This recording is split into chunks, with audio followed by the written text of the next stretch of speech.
올해는 정말 9월을 모든 분들이 기다렸던 것 같습니다. 이제 분명히 가을이 된 것 같죠. 가을은 정서적으로 사람들의 마음에 안정감을 줍니다. 추수에 대한 기대도 갖게 됩니다. 하지만 조급함도 조금 있습니다. 1년이 벌써 많이 지나가고 있구나, 벌써 3분의 2가 지나가고 있구나, 이런 조급함이 있습니다. 또 겨울이 되면 너무 추우면 어떡하나, 또 그런 염려도 있습니다. 그렇지만 여러분, 지난 여름에 너무 고생 많이 하셨고 또 더위에 많이 힘드셨기 때문에 또 너무 추운 것보다 지금 이 9월의 자체를 조금 더 누리시고 선선한 바람을 맞으시면서 편안한 마음을 가지셨으면 좋겠습니다. 오늘부터 로마서 말씀을 함께 나누는데요. 로마서는 조금 특별한 그런 말씀입니다. 조금 어렵게 느껴지는 그런 말씀입니다. 우리 기독교에 이 교리라고 하는 것이 있습니다. 기독교 신앙을 유지하는 사람의 몸으로 말하면 척추와 같은 것입니다. 이것이 흔들리면 주저앉거나 그리고 뒤틀리면 다시 바로 세우기가 정말 어렵습니다. 그래서 우리 모든 그리스도인들은 이 기독교 신앙을 유지하고 있는 교리에 대해서 잘 아는 것이 굉장히 중요한데, 사실은 기독교 교리의 거의 대부분의 뼈대를 바울이 세웠고요. 특별히 갈라디아서, 또 고린도 전후서, 그리고 로마서에 기독교 교리의 이 핵심적인 것이 굉장히 많이 있습니다. 우리가 보통 교리, 또 로마서 이렇게 대하면 어려움을 많이 느낍니다. 조금 딱딱해 보입니다. 또 어떠한 철학적인 단어들이 이 안에 많이 포함되어 있습니다. 어떠한 실천적인 용어들이 아니라 관념적이고 또한 철학적인 그런 용어들로 이 로마서가 많이 구성되어 있습니다. 여러분, 그렇지만 가만히 이 로마서 안을 보면은요, 실제로 초대교회 안에서 일어났던 일들, 실제로 성도들의 마음 안에서 일어났던 일들, 그리고 하나님께서 그들을 인도하신 실제적인 내용들, 그것들을 용어로 정립해가지고 모아진 것이 교리이고 그것이 로마서입니다. 우리가 그래서 이 로마서에 있는 말씀들을 잘 하나하나 읽어보다 보면, 초대교회 성도들이 무엇을 가르쳤고 그들이 어떤 문제가 있었고 그래서 이 믿음의 사람들이 이렇게 교리를 모으고 말씀을 정리해서 잘 가르쳤구나. 초대교회 성도들이 실질적으로 겪었던 이단의 문제들, 또 마음의 문제들, 문화와 신앙과의 그런 문제들, 로마 나라라고 하는 것과 식민지의 문제들, 그런 모든 문제들이 사실은 이 교리 안에 다 함축되어 있습니다. 특별히 바울은 우리가 아는 것처럼 이방인들을 위해서 부름받은 사도이죠. 그는 헬라말을 능통하게 했습니다. 그리고 로마 시민권을 가지고 있었기 때문에 로마 나라 어디나 자유롭게 여행을 할 수 있었습니다. 다른 제자들은 잘 못했어요. 언어가 안 되고 시민권도 갖지 있지 않았고, 또 바울은 철학에 능한 사람이기 때문에 철학적인 배경이 가득한 이 로마에 있는 많은 사람들하고도 대화할 수 있는 수준이 되었습니다. 하나님이 그렇게 바울을 준비시키셨고 또한 바울에게 이방인들에게 복음을 전하게 하셨고, 특별히 바울의 그 마지막 전도 여행의 목표인 로마를 향해서 나아가면서 오늘 이 로마서를 이제 쓰게 되었습니다. 오늘 제목이 그가 그들에게 보내는 편지예요. 우리가 아는 것처럼 그는 바울이고 그들은 로마에 있는 그리스도인들이겠죠. 또한 다시 말하면 그는 하나님일 수도 있고 그들은 이 땅의 모든 그리스도인들일 수 있습니다. 또한 그는 바울일 수도 있고 그들은 저와 여러분 우리일 수 있습니다. 오늘 우리가 이 말씀을 통해서 하나님께서 구원을 시작하면서 이 로마서 1장에 있는 말씀을 우리에게 주셨는데, 이 말씀에 힘입어서 우리가 가을에 초입해서 다시 한번 이 말씀을 통해서 은혜를 나누었으면 좋겠습니다. 먼저 여러분, 로마는 당시 로마 제국의 중심 수도가 바로 로마이죠. 로마는 아직 바울이 로마까지 가지도 못했습니다. 그런데 로마에게 복음을 전하는 거예요. 많은 분들이 이렇게 물어봅니다. 교회도 없었고 복음 전하는 사람도 없었는데 어떻게 로마 안에 벌써 그리스도인들이 있습니까? 두 가지 정도의 이유가 있습니다. 첫 번째로는 우리가 아는 것처럼 오순절 마가의 다락방에 많은 사람들이 있었습니다. 그리고 그 사람들이 같은 언어를 쓰는 사람들이 아니었죠. 각각 다른 언어를 쓰는 사람들이 많이 있었는데 성령의 역사를 통해서 그들이 방언을 통해서 함께 은혜를 나누게 되었습니다. 그리고 그들이 집으로 돌아갑니다. 흩어집니다. 복음을 전합니다. 교회를 세웁니다. 그렇게 하면서 로마에도 교회들이 세워졌다. 바울이 가지 않았지만 이미 로마에도 많은 그리스도인들이 있다. 이렇게 알려져 있습니다. 두 번째는요. 바울과 사도들이 많은 지역에 가면서 복음을 전합니다. 고린도에 가고 또한 빌라델피아에 가고 또한 여러 군데 가서 복음을 전하죠. 다 로마 제국 안에 있는 여러 지역들입니다. 그곳에서 바울의 복음을 듣고 예수를 믿고 또한 이제 교회를 세운 사람들이 있습니다. 그들이 상업이라든가 관광이라든가 여러 가지 이주 때문에 로마 근교로 가게 되면서 거기에서 그들이 또한 하나님의 복음을 전하면서 로마 안에도 이렇게 교회가 세워지게 되었습니다. 오늘 우리가 함께 읽은 말씀은 굉장히 많은 내용들이 있는데요. 제가 그것을 좀 줄여서 두 가지로 정리해 보았습니다. 그가 그들에게 보내는 편지, 바울은 어떤 사람이고 그리고 그들 로마에 있는 사람들은 어떤 사람인가, 이것에 초점을 맞춰 보았는데요. 먼저 바울에 대해서 한번 말씀을 나눠보겠습니다. 오늘 바울이 1절에 자기를 소개하고 있는데, 여러분 나 자신을 만약에 누구에게 소개한다면 우리가 딱 정리해서 어떻게 소개할 수 있을까요? 영어를 배우면 제일 먼저 자기소개를 합니다. My name is 용순주. 그렇죠? 나는 어디서 왔고 왜 왔고 무엇을 하려고 합니다. 자기에 대한 소개가 있죠.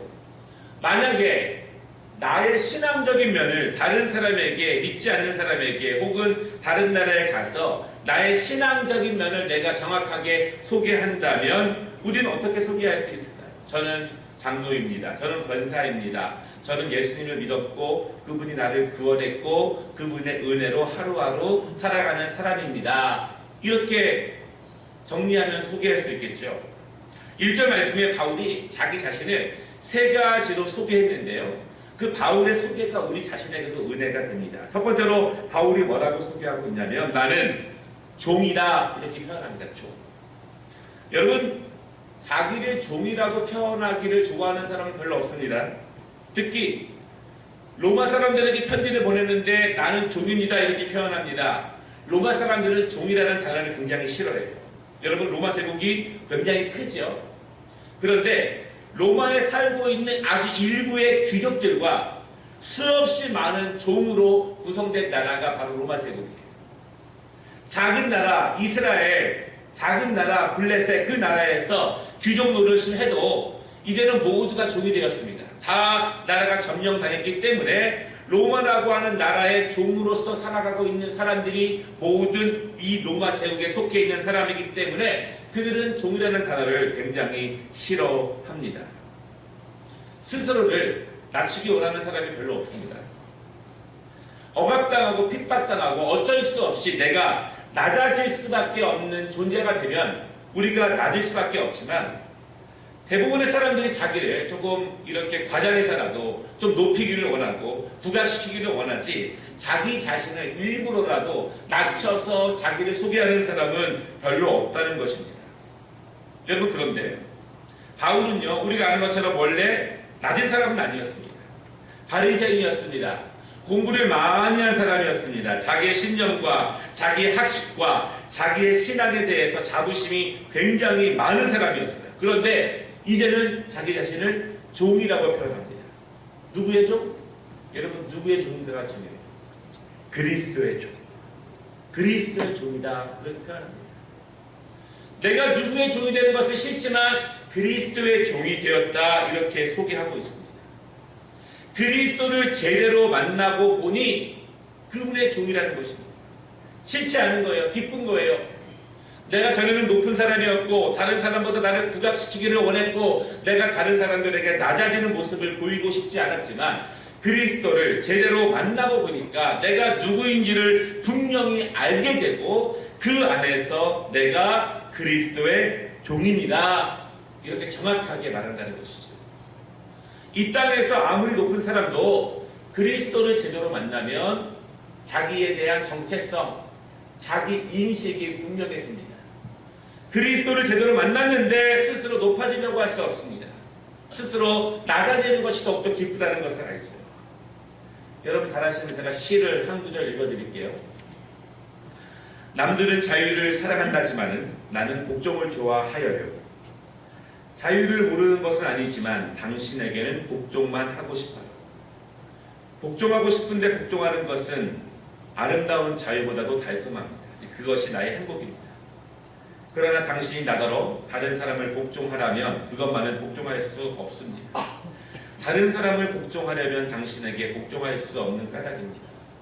한영훈 시인의 복종이라고 하는 그런 시죠. 남들은 자유를 사랑한다고 하지만 나는 복종을 좋아하여요.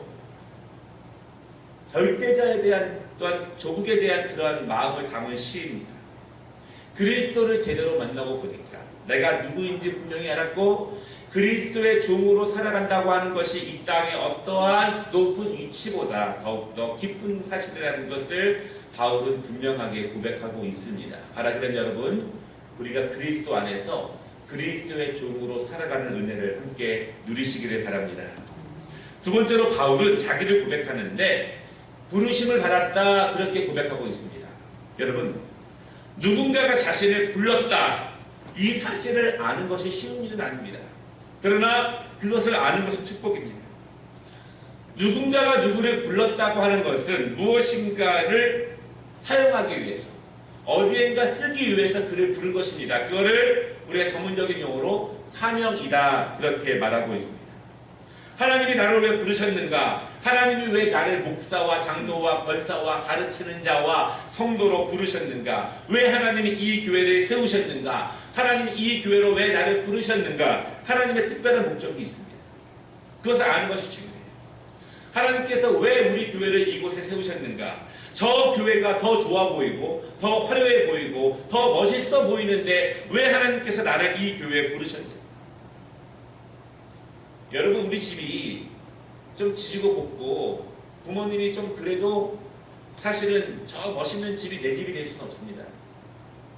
하나님이 우리를 이 교회, 이 셀에, 이 공동체, 이 지역에 보내신 뜻을 아는 것이 성도들에게 얼마나 중요한 것이겠습니까? 여러분, 그것을 모르면 오늘은 이 집, 내일은 저 집, 내일은 저 집 그렇게 다니는 거예요. 그런 교인들이 얼마나 많이 있으니까.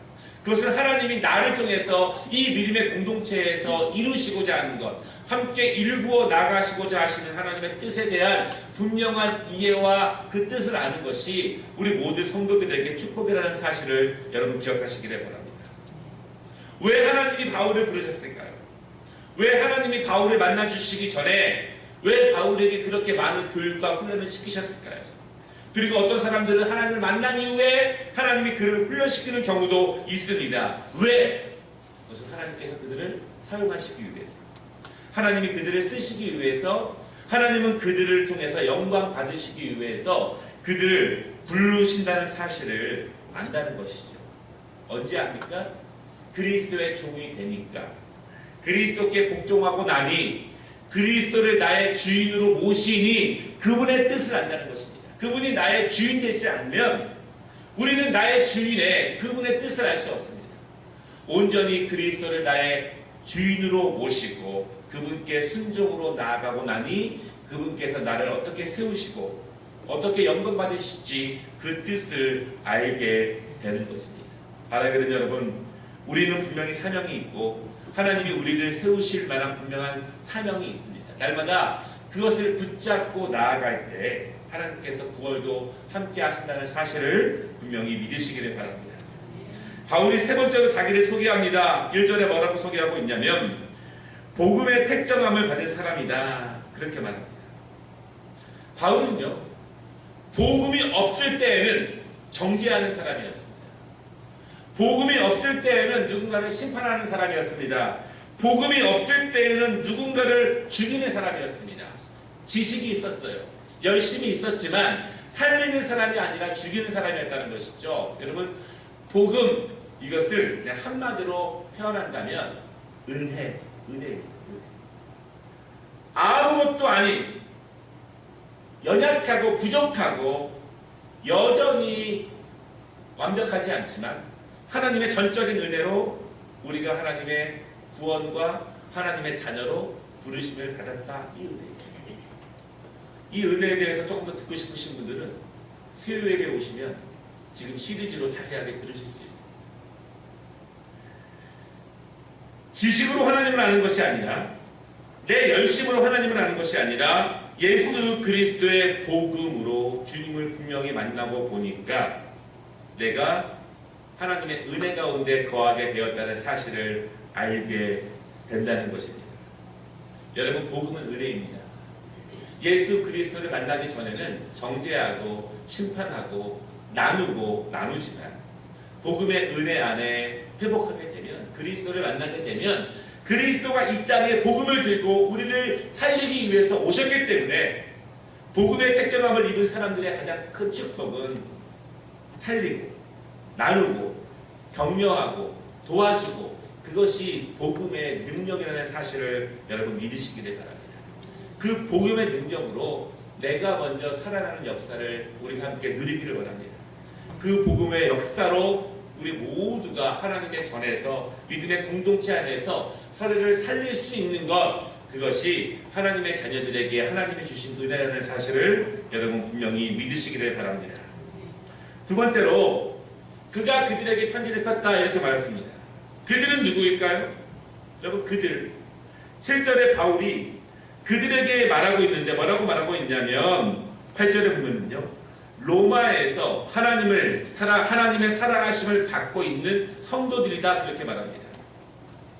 쉽게 말해서 그들은 누굽니까? 로마에 있는 그리스도인, 로마에 있는 성도, 이렇게 말씀하고 있습니다. 그런데 여기서 성도라는 말에 주목을 해보고 싶습니다. 여러분, 성도의 뜻이 아시죠? 한문이잖아요. 그렇죠? 거룩한 무리들, 거룩한 사람들, 그런 뜻입니다. 그런 뜻입니다. 말 그대로 성도들은 거룩한 사람들을 성도라고 말하는 것이죠. 그러면 이렇게 물어볼 수 있습니다. 나는 거룩한가? 나는 성도라는 이름으로 불릴 만큼 합당한 사람인가? 나는 정말 거룩한가? 이렇게 말할 수 있어요. 그러면 나는 거룩하지 못한 면이 많이 있기 때문에 나는 성도라는 이름 앞에 늘 부끄럽다, 이렇게 생각할 수가 있습니다. 성도가 거룩한 자이고 하나님의 나라에 거룩한 자가 간다면 나는 갈 수 있을까? 그런 연약한 마음들이 우리 안에 생깁니다. 그런데 여러분, 성경에서 말하고 있는 성도의 의미, 이 로마에서 말하고 있는 성도의 의미를 제가 분명하게 설명드리고 싶습니다. 이 성도에 대한 의미를 꼭 기억하시면 좋겠습니다. 거룩은요, 우리 같은 부족한 자들이 어떻게 성도라고 하는 이름으로 불려질 수 있냐면, 거룩은 크게 두 가지 정도의 의미로 불려질 수 있습니다. 첫째로, 거룩의 첫 번째 뜻은 위치적인 거룩이에요. 위치적인 거룩. 위치적이다. 무슨 의미냐? 거룩은 어떠한 특정한 공간에 있는 사람들을 거룩이라 이렇게 부른다는 것입니다. 어디에 있는 사람들? 여러분, 로마서의 큰 주제가 무엇이냐면 그리스도 안에, 이런 말이에요. 보통 외국 사람들이 편지를 쓴 다음에 맨 아래 이런 말을 많이 써요. In Christ, 이런 말이거든요. 주 예수 안에, 예수 안에 거한, 예수 안에 거한 하나님의 자녀들, 하나님의 식구들. 거룩의 첫 번째 의미는 위치입니다. 내가 어디에 속해 있느냐, 내가 어디 안에 거하고 있느냐. 여러분, 그것이 우리의 거룩을 증명하는 길임을 여러분 믿으시기를 바랍니다. 여러분, 하나님이 우리의 행위로 구원하셨으니까 그거 아니라는 것입니다. 우리는 정결하지 못하고 더러운 모습들이 여전히 있습니다. 그러나 하나님은 그것 때문에 우리를 구원하신 것이 아니라 하나님의 전적인 은혜로 우리를 품어주셨습니다. 우리는 그래서 거룩한 자가 된 거예요. 거룩은 우리의 행동에 완전한 것을 의미하는 것이 아니라 예수 그리스도 안에 위치하는 사람, 예수 그리스도 안에 거하고 있는 사람, 그들이 성도이고 그들이 거룩한 자라는 사실을 여러분 믿으시기를 바랍니다. 많은 사람들은요, 거룩의 두 번째 의미인 행동적인 면을 가지고 거룩의 모든 것이라고 판단할 때가 있어요. 행동으로 판단하면 우리 모두는 거룩에 대해서 부끄러울 수밖에 없습니다. 여러분, 한 여인이 가늠하다가 사람들에게 잡혔습니다. 그리고 사람들은 그녀를 행동적으로 거룩하지 않기 때문에 율법에 의해서 돌을 던져서 죽이려고 합니다. 그녀가 거룩합니까? 행동적으로 거룩하지 않아요. 그런데 예수님이 그녀에게 다가오셨습니다. 예수님이 그녀에게 말씀하셨습니다. 그리고 예수님이 그녀에게 용서하신다고 말씀하셨습니다. 예수님이 그를 품어주신 거예요. 예수님 품 안에 그녀가 있는 것입니다. 그것이 바로 거룩의 의미라는 거예요. 우리는 여전히 부족하지만 주 예수 안에 믿음으로 거하면 하나님의 은혜로 우리가 거룩해진다는 사실을 여러분 믿으시기를 바랍니다.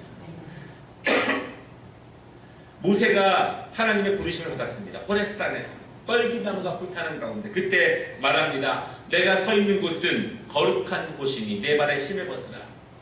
그 땅이 옛날부터 거룩했습니까? 아니에요. 하나님의 임재가 있고 하나님이 거기에 계시고 하나님이 그 자리로 모세를 부르셨습니다.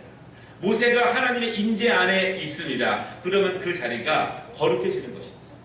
이 물건이 거룩할까요? 거룩하지 않아요. 그러나 하나님의 전에서 하나님께 예배하는 데 사용하기 때문에 우리는 이것을 성물이라고 이렇게 말하는 것입니다. 바로 그런 여러분, 예수 안에 있는 모든 자들이 거룩함이라는 것을 믿으시기를 바랍니다. 우리는 연약하고 부족하지만 행동적으로 완전하지 않지만 예수님이 우리를 부르셨고 우리가 주 안에 거하기 때문에 바울은 그들을 향해서 성도라고 이렇게 말하고 있습니다. 짐승들이 거룩합니까? 소와 양이 거룩합니까? 거룩하지 않습니다. 그러나 하나님이 그것을 통해서 하나님께 올려드리는 예배에 제물로 받아주셨기 때문에 그것들이 거룩하게 되는 것입니다. 하나님이 붙잡아 주시면, 하나님이 사용하시면, 하나님의 뜻 안에 거하면 그것이 거룩한 것이고 그것이 거룩한 성도라는 사실을 여러분 믿으시기를 바랍니다. 행동적인 것은요, 2차적인 거예요. 주의 안에 거한 자들이 점점 주님을 닮아가는 것, 그것이 행동적인 거룩함의 의미입니다. 우리 한번 옆에 있는 분에게 인사해 보겠습니다. 당신은 거룩한 사람입니다. 한 번 더 인사하겠습니다. 당신은 예수 안에 거한 사람입니다. 예수님 안에 거하십니다. 예수님 안에 거하세요. 거하고 계십니다. 여러분 9월 천 시간을 하나님께 올려드립니다. 우리는 거룩한 사람이라고 하는 예수 안에 거하고 있다는 분명한 정체성과 자신감으로 9월을 살아가시기를 바랍니다. 그리고 예수님을 더욱더 닮아가는 9월 되시기를 바랍니다. 이 은혜가 우리 모든 성도들에게 가정 가운데 임하는 9월 되기를 주님의 이름으로 축원합니다. 기도하겠습니다. 하나님,